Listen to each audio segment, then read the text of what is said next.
शेतकरी मित्र नमस्कार. हरळी ह्या तणाला सगळे शेतकरी वैतागलेले असतात.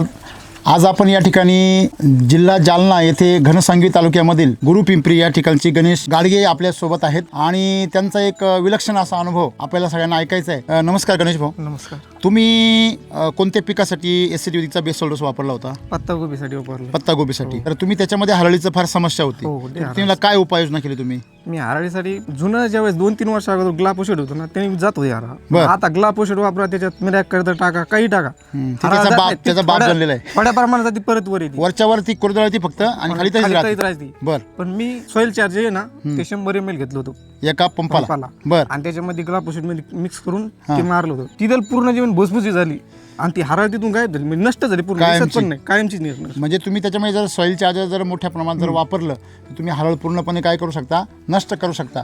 परंतु मित्रांनो, मी तुम्हाला एक सल्ला असा देईल की तुम्ही हिचा वापर कोणतंही पीक नसताना करा. हो, बरोबर आहे. बरोबर आहे. आणि नंतरच्या काळामध्ये तुम्ही जर इतर तण असतील त्यांना कुठल्याही प्रकारचं तणनाशक न वापरता नुसतं सॉइल चार्जर जर तुम्ही 1 लिटरला 20 ते 30 ml या प्रमाणात जर वापरलं तर तुमचं तण त्या ठिकाणी आपोआप नष्ट होतं. आणि तुम्ही रेग्युलर जर सम्राट शक्ती मिरॅकल ह्युमस गोल्डची हे वैदिक दाणेदार खतं आणि जर सॉइलच्या जर टेक्नॉलॉजीचं जर सर्व उत्पादन तुम्ही वापरली तर तुमचे 2 ते 3 पिकामध्ये पूर्ण शेतामधलं तण नष्ट होतं. हा सगळ्या शेतकऱ्यांचा काय आहे अनुभव आहे.